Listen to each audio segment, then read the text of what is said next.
Halo, perkenalkan aku Nurun Presensi 33 dari kelas 11C. Aku mau menceritakan kasus yang aku baca dari beberapa artikel. Artikel ini diunggah pada 20 Juli 2024. Dalam artikel ini tuh menceritakan tentang Brigadir AK. Dia itu di sini mencabuli NJ yang masih berusia 15 tahun. Anak di bawah umur kan berarti. Apalagi NJ ini berasal dari panti asuhan. Masalah ini berawal ketika NJ dan kedua temannya datang ke kantor polisi untuk melaporkan apa yang mereka alami di panti asuhan tersebut. Mereka mengalami tindak pencabulan yang dilakukan oleh petugas panti asuhan itu sendiri. NJ dan kedua temannya menceritakan semuanya kepada Brigadir AK.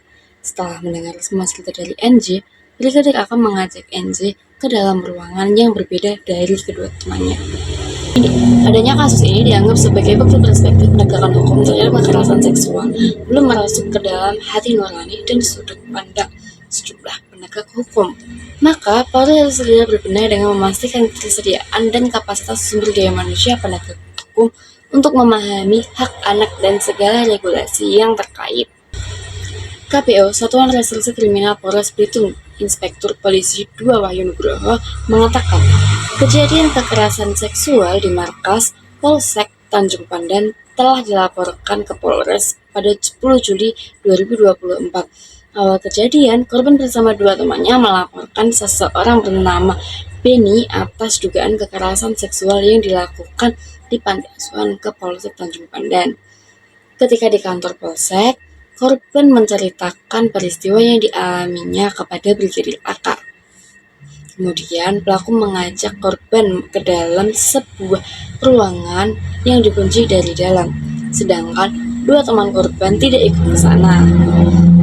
Kedua teman korban menunggu di ruangan lain. Singkat cerita, di ruang tersebut terjadi dugaan tindak kekerasan pencabulan, kata Wahyu saat konferensi pers di Polres Belitung. Atas kejadian ini, Ketua Komisi Nasional Perlindungan Anak Provinsi Kepulauan Bangka Belitung melaporkan kejadian ini ke Polres Belitung. Brigadir AK pun telah ditetapkan sebagai tersangka pencabulan anak di bawah umur.